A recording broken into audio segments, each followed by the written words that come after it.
अन्नदाता, पग पग पर है संग तुम्हारे अन्नदाता। लहू किसानों का बन के पसीना सींचता है धरती का सीना। मेहनत का तेरी हक दिलवाने, नई तकनीक नई खोज बताने। पशुधन को गुणवान बनाना, पौध सुरक्षा को सिखलाना, खेती के सब गुर समझाने, भारत का सरताज बनाने। आठों पहर है संग तुम्हारे अन्नदाता, अन्नदाता। नमस्कार, बहुत स्वागत है आप सभी का अन्नदाता कार्यक्रम में। मैं हूं आपके साथ शालिनी कपूर तिवारी। हर रोज की तरह एक बार फिर से हम कार्यक्रम में लेकर के आए हैं खेती बाड़ी से जुड़ी हुई बहुत सी लाभकारी जानकारियां। तो चलिए सबसे पहले देखते हैं कि आखिर क्या है आज के कार्यक्रम में आपके लिए विशेष। देरी से बुआई की दशा में अच्छे उत्पादन हेतु गेहूं की वैज्ञानिक बुआई। पपीता के बाग में कई फसल उगाकर किसान ले सकते हैं अधिक आय।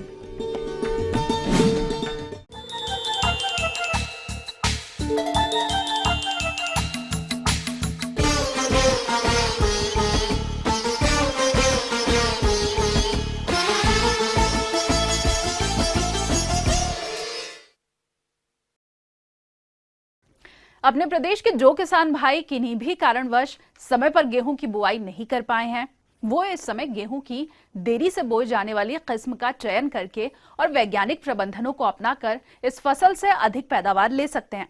तो किसान भाइयों, गेहूं की देर से बुआई के समय कौन कौन से प्रबंधन जरूरी हैं, आइए जानते हैं जिला कटिहार के कृषि वैज्ञानिक हरि किशोर मंडल से। गेहूं की पिछात बुआई 10 दिसंबर से अंतिम दिसंबर तक कर सकते हैं। हमारे जो किसान भाई किन्हीं कारणवश अभी तक गेहूं की बुआई नहीं कर पाए हैं, तो उन्हें चिंता करने की कोई आवश्यकता नहीं है, क्योंकि वो अभी कम अवधि वाली किस्मों का चयन कर इसकी बुआई करके इनसे अधिक उपज की प्राप्ति कर सकते हैं। प्रभेदों में मुख्य रूप से PBW 373, PBW 524, NW 2036, 2045, DBW 14, HP 1744, HP 1633 आदि प्रभेदों का चयन कर सकते हैं। किसी भी फसल से अधिक पैदावार लेने में भूमि की तैयारी की एक विशेष भूमिका रहती है। यदि हमारे किसान भाई ठीक तरह से खेत को तैयार नहीं करते हैं, तो बीज का अंकुरण सही तरह से नहीं हो पाता है, जिसके चलते उपज में भारी गिरावट देखने को मिलती है। इसके लिए खेत की तैयारी मोल्ड हल से एक जुताई आप कर लें। उसके बाद आप 2-3 देसी हल से इसकी जुताई करें। जुताई अच्छी तरह से करके खेत को समतल बना लें। और खेत की तैयारी यह भी ध्यान रखें कि हमारे खेतों में अगर नमी कम मात्रा में है तो एक सिंचाई करके ही खेत की तैयारी करें, जिससे कि आपके खेतों में पर्याप्त मात्रा में नमी बनी रहे। खेत में पौधों की उचित संख्या के लिए बीजों की बुआई एक निश्चित दर से करना चाहिए। क्योंकि हमारे किसान भाई गेहूं की बुआई देर से कर रहे हैं, इसीलिए उन्हें इस समय सामान्य बीजदार की अपेक्षा कुछ अधिक बीज की बोनी करना चाहिए। और हमारी गेहूं की फसल को भूमि और बीज जनित रोगों से बचाने के लिए बीजों का बुआई से पूर्व शोधन करना चाहिए। जो हम देर से बुआई करते हैं, इसके लिए 125 से 50 केजी प्रति हेक्टेयर की दर से बीज की आवश्यकता होती है। बीजों उपचार के लिए से आसान तरीका है कि बीज में आप हल्के पानी का छिड़काव कर दें। उसके बाद बेबिस्टिन बीज के अनुसार जितने किलोग्राम है 2 ग्राम प्रति केजी के दर से बीजों पे छिड़काव करके अच्छी तरह से बीजों में मिला लें। इससे आपका बीज उपचारित हो जाता है। किसान भाइयों पंक्ति से पंक्ति में इसकी बुआई करते हैं तो 20 सेंटीमीटर पंक्ति की दूरी और 10 सेंटीमीटर पे पौधे से पौधे की दूरी रहनी चाहिए। किसान भाइयों, बीज की बुआई करने मात्र से ही हमें अच्छी उपज की प्राप्ति नहीं हो सकती है। इसके लिए जरूरी है कि हम फसल की अच्छी वृद्धि और विकास के लिए फसल में समय समय पर संतुलित पोषक तत्वों को देना चाहिए। इसमें जो उर्वरक की मात्रा होती है 25 केजी प्रति हेक्टेयर की दर से 21% zinc, 80 KG urea, 40 KG phosphorus, 20 KG potash की आवश्यकता होती है। तो फास्फोरस और पोटास की पूरी मात्रा और नाइट्रोजन की आधी मात्रा खेत की तैयारी के समय, अंतिम जुताई के समय अच्छी तरह खेतों में छिड़काव कर दें। उसके बाद जुताई कर खेत की तैयारी करें। इसके बाद आप बीज का बुआई करें। गेहूं की फसल में चौड़ी और सकरी दोनों प्रकार के खरपतवार देखने को मिलते हैं, जो हमारी गेहूं की फसल से उर्वरक और पानी के लिए प्रतिस्पर्धा करते रहते हैं, जिसका सीधा प्रभाव हमारी फसल की बढ़वार पर पड़ता है। खरपतवार से बचाव के लिए आप बुआई के 2 से 3 दिन के अंदर आप पेंडीमेथिलीन 3 लीटर प्रति हेक्टेयर के दर से छिड़काव कर दें। और जब आपकी फसल 21 दिन की हो जाए तो निश्चित रूप से क्रांतिक जड़ें निकलती है। उस समय एक सिंचाई निश्चित रूप से अपने खेतों में दें और व्हीलो से आप खरपतवार निकालें। और दूसरी सिंचाई जो आप करें तो 40 से 45 दिन के अंदर निश्चित रूप से कर दें। और बची हुई यूरिया की आधी मात्रा पहली सिंचाई जो 21 दिन के बाद करते हैं उस समय अपने खेतों में छिड़काव कर दें। तो ये थी कुछ उपयोगी जानकारियां। अब लेंगे एक छोटा सा ब्रेक, जल्द हाजिर होंगे।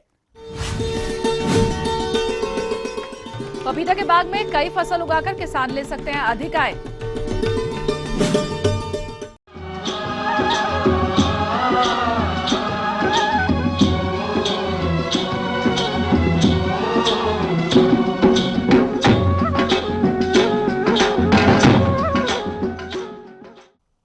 ब्रेक के बाद एक बार फिर से आप सभी दर्शकों का अन्नदाता कार्यक्रम में स्वागत है। और चलिए अब बढ़ते हैं अगली प्रस्तुति की ओर।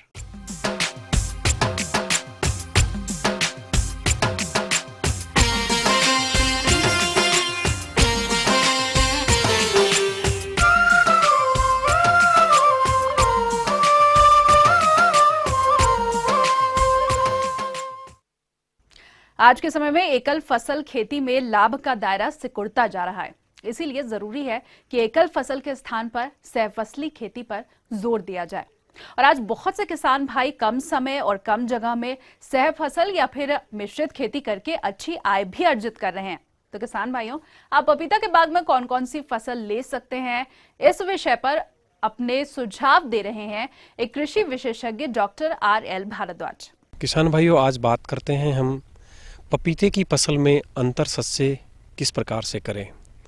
पपीता मुख्य रूप से दक्षिणी पश्चिमी राजस्थान की एक मुख्य फलदार फसल है और ये बहुत ही कम समय में अधिक लाभ देने के कारण से काफ़ी पॉपुलर हो रही है इस क्षेत्र में। इसमें पपीता उत्पादन के साथ साथ में हम दूसरी फसलें क्या ले सकते हैं, इसके लिए थोड़ा सा यह है कि जैसे ही किसान पपीते की खेती करता है तो पहली फसल लेने में लगभग उसको 12 महीने लग जाते हैं। और ऐसे में छोटे काश्तकार जो होते हैं वो 12 महीने तक किसी भी प्रकार की आमदनी नहीं हो खेत में, इस प्रकार की स्थिति में नहीं हो पाते हैं। ऐसे में किसान भाइयों, हमने जो है पपीते की साथ में अंतर सस्य में कौन कौन सी दूसरी फसलें ली जा सकती है, इसके ऊपर विभिन्न प्रकार के शोध किए और उसमें हमने ये निकाला कि अगर हम पपीते में रबी फसल के रूप में हम अगर गोभी लें और खरीफ फसल के रूप में अगर हम इसमें दूसरे प्रकार की सब्जियां जैसे मान लीजिए टमाटर है या ग्वार की जो फसल आती है फली, जिसको हम सब्जी के रूप में ग्रो कर सकते हैं, वो हम लें। पर इसमें एक चीज़ ये ध्यान रखिए कि टमाटर, बैंगन, मिर्च और भिंडी, ये फसलें लेने से थोड़ा वायरस का प्रकोप जो है वो बढ़ जाता है, तो इन फसलों को हम ज़्यादा प्रीफर नहीं करते हैं। तो ज़्यादातर ये है कि जुलाई में जैसे ही आप पपीता लगाते हो उसके बाद में आप अगस्त माह में इसमें गोभी का रोपण कर दीजिए। तो प्रथम फसल इसमें गोभी और उसी के साथ में चाहे तो आप धनिया और प्याज, ये फसलें भी काफ़ी लाभ देने वाली होती है। तो गोभी इंटरक्रॉप के रूप में जैसे ही आप 8x5 फीट की स्पेसिंग में जो आपने पपीते का रोपण कर रखा है उसके बीच में आप क्यारी बना लीजिए, और क्यारियों में आप 45 सेंटीमीटर की दूरी पे लगभग 28 से 30 दिन पुरानी जो गोभी की पौध है वो आप उसमें काम में ले सकते हैं। गोभी की फसल लेने का सबसे बड़ा फायदा यह है कि गोभी की जल की मांग और पपीते की जल की मांग में कोई बहुत बड़ा अंतर नहीं है, समान है। दूसरी बात यह है कि ये फसल 60 से 70 दिन में लगभग पक करके तैयार हो जाती है। तीसरा महत्वपूर्ण इश्यू यह है कि इसमें गोभी में फूल और गोभी का जो हेड निकालने के बाद में बहुत सारा ऑर्गेनिक मैटर हमें सकुलेंट अवस्था में मिलता है, मतलब काफ़ी हरा होता है और वो खेत में रहता है। तो उसको जैसे ही गोभी निकाल के उसको हम अगर मिट्टी में मिला देते हैं तो वो महीने 2 महीने में सड़ कर के खाद के रूप में पौधे को प्राप्त होता है, और उसी समय फरवरी माह तक उसमें पुष्प आने की क्रिया शुरू होती है। तो एक ये बहुत ही बड़ा फायदा हमें ये मिलता है कि हम गोभी की इंटरक्रॉपिंग अगर पपीते में लेते हैं तो उससे हमें अतिरिक्त आमदनी शुरू के 3 महीनों में मिलेगी। उसके बाद में इसके साथ साथ में हम गोभी के साथ साथ में पपीते में गेंदा की फसल भी लेते हैं, और गेंदा एक अलग प्रकार से महत्व रखता है पपीते में। पपीते में क्या होता है कि निमेटोड्स की बहुत बड़ी प्रॉब्लम होती है। कई बार निमेटोड्स लग जाने से जड़ें मोटी हो जाती है और उसमें फल और फूल नहीं लग पाता है, पौधा कमज़ोर हो जाता है। इस प्रकार के क्षेत्रों में हमने पाया कि अगर हम गेंदा लगा दें तो गेंदा लगाने का एक बहुत बड़ा फायदा यह है कि गेंदा भी मुश्किल से 60-70 दिन 80 दिन की फसल है। तो जैसे ही आप पपीते को खेत में ट्रांसप्लांट करते हैं उसके 15-20 दिन बाद में लाइनों के बीच में जो स्पेसिंग होती है उसमें आप गेंदा 30x30 सेंटीमीटर पे लगा दीजिए, और उसके 30-35 दिन बाद में उसमें पुष्पन की क्रिया शुरू हो जाएगी। और अगर आप पूसा नारंगी लगा रहे हैं तो बहुत ही अच्छा रिजल्ट देने वाली किस्म है। उससे ये होता है कि एक पौधे के ऊपर आप 100 ग्राम से लेके लगभग 250 ग्राम तक फूल प्राप्त कर सकते हैं। तो इस प्रकार से किसान भाइयों आप ये देखिए कि अगर आप 1 बीघा ज़मीन में पपीते के साथ में इंटरक्रॉपिंग करते हैं तो ऐसे में एक जो इकोनॉमिक बनती है आपके खेत की वो ये है कि शुरू में पपीता लगाने के 3 महीने तक अगर आप सिंगल क्रॉप लेते तो आपको कुछ नहीं मिलता। ऐसे में अगर आपने मेरीगोल्ड लगा दिया है, गेंदा लगा दिया है, तो 1 बीघा जमीन से लगभग 7 से 8 हज़ार रुपए का आपको गेंदे के फूल प्राप्त होंगे, जो शुरू के 3 महीने की अवस्था में। उसके बाद में अगर आप उसमें दूसरी फसल और ले लेते हैं या दूसरी फसल आप नहीं भी लेते हैं तो 6 महीने बाद में पपीते पे फूल आना शुरू हो जाता है, और 9 से 10 महीने बाद में उसमें फल लग करके फलों की तोड़ाई शुरू हो जाती है, और वो फलन आपका 24 महीने तक चलेगा।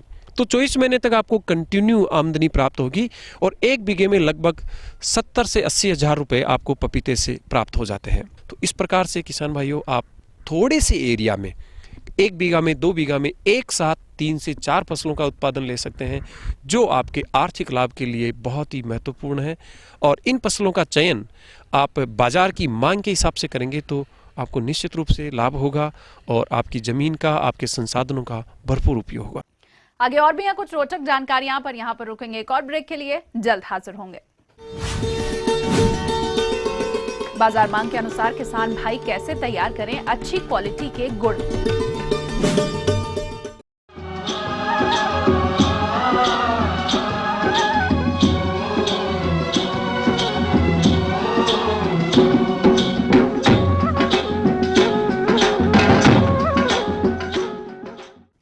ब्रेक के बाद आप सभी दर्शकों का एक बार फिर से स्वागत है, और चलिए अब रुख करते हैं अगली कड़ी की ओर।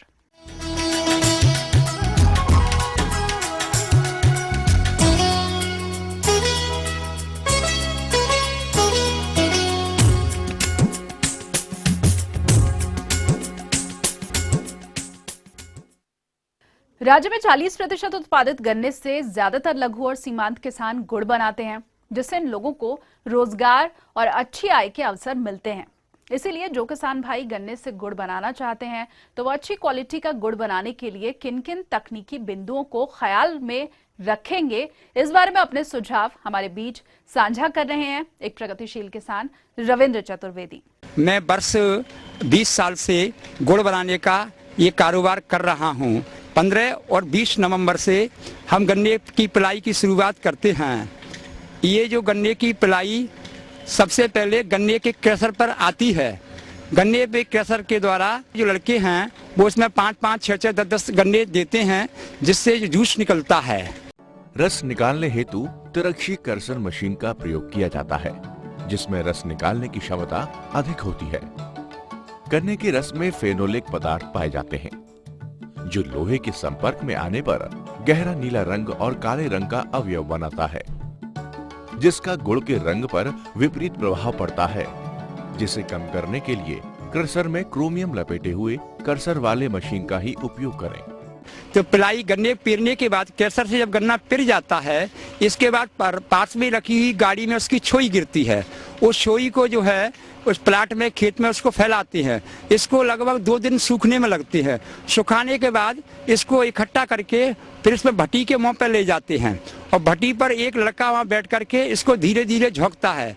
तो भट्टी का मुंह एकदम छोटा होता है, वहाँ किसी प्रकार का कोई खतरा नहीं है और जूस निकल करके वो हौदी में जाता है, जो सीमेंटेड हौदी है। वहाँ से जो है पाइप के द्वारा वो भट्टी की 4 नंबर कढ़ैया में जाता है, जो सबसे पीछे लगी हुई है।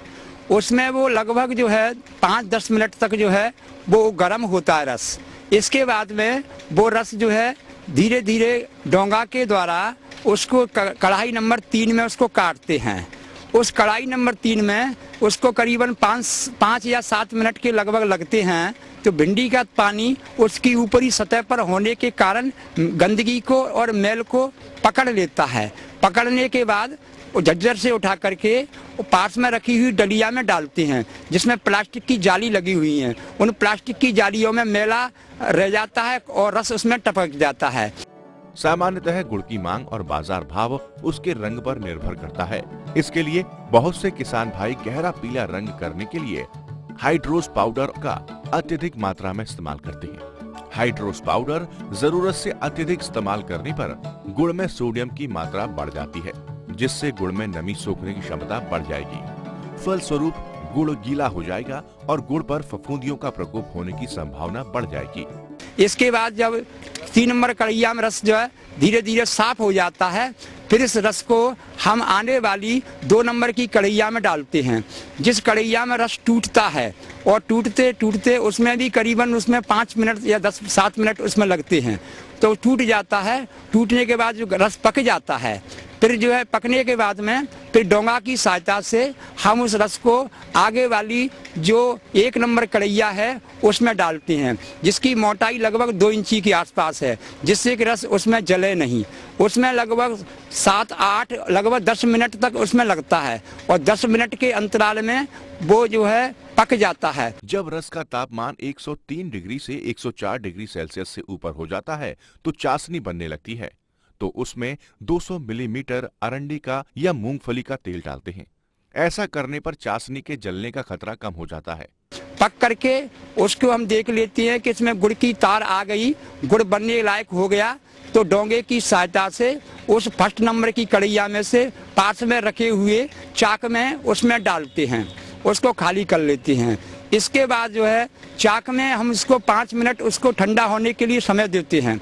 5 मिनट के बाद में फिर पलटे के द्वारा उस गुड़ को बनाते हैं। जब गुड़ मिल जाता है एकदम, मिलने के बाद उसको 5 मिनट के लिए उसे जमाते हैं, जिसमें वो ठंडा हो जाता है। फिर खुरपा और पलटा की सहायता से फिर उसको डलियों में भेला भी 25 किलो का बनाते हैं, 5 किलो की भेली भी बनाते हैं। अब गुड़ की ठोसपन तथा गुड़ की गुणवत्ता को जांचने के लिए टेस्टर का इस्तेमाल करते हैं। उत्तम गुड़ में अवयवों की मात्रा इस प्रकार होनी चाहिए: शर्करा 80 से 82%, ग्लूकोज तथा फ्रक्टोज 10 से कम, सल्फर डाइऑक्साइड 6 मिलीग्राम से कम, नमी 6% से भी कम होनी चाहिए। इस प्रकार किसान भाइयों, आप बाजार में मांग के अनुसार गुड़ तैयार कर अच्छा लाभ ले सकते हैं।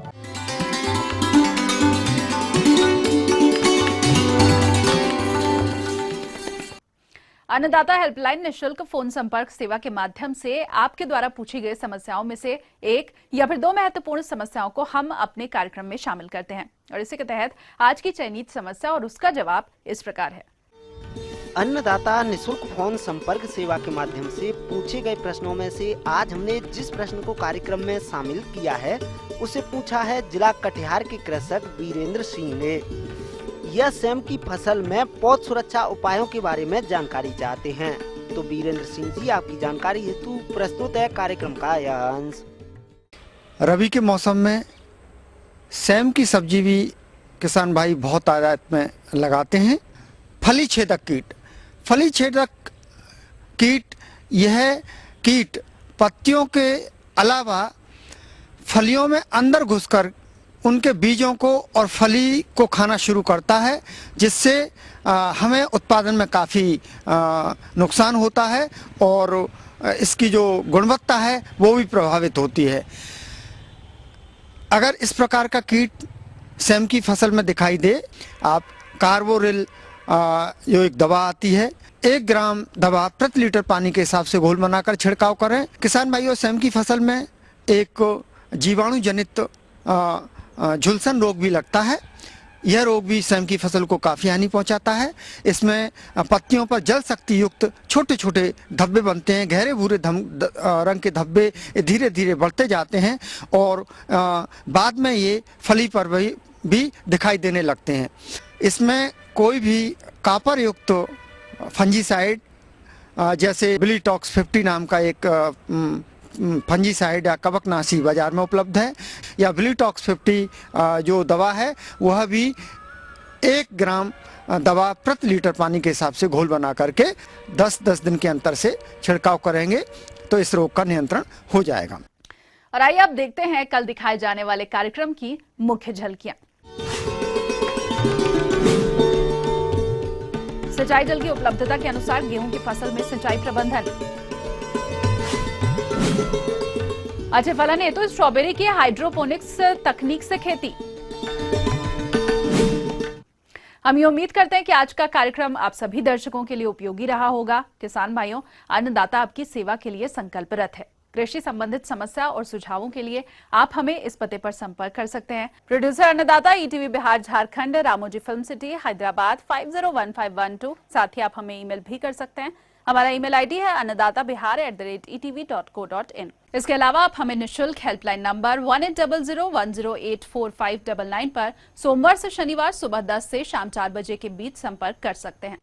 तो फिलहाल अन्नदाता की पूरी टीम को दीजिए इजाजत। कल फिर से इसी समय आपसे मुलाकात होगी कृषि संबंधित कुछ और महत्वपूर्ण जानकारियों के साथ। नमस्कार।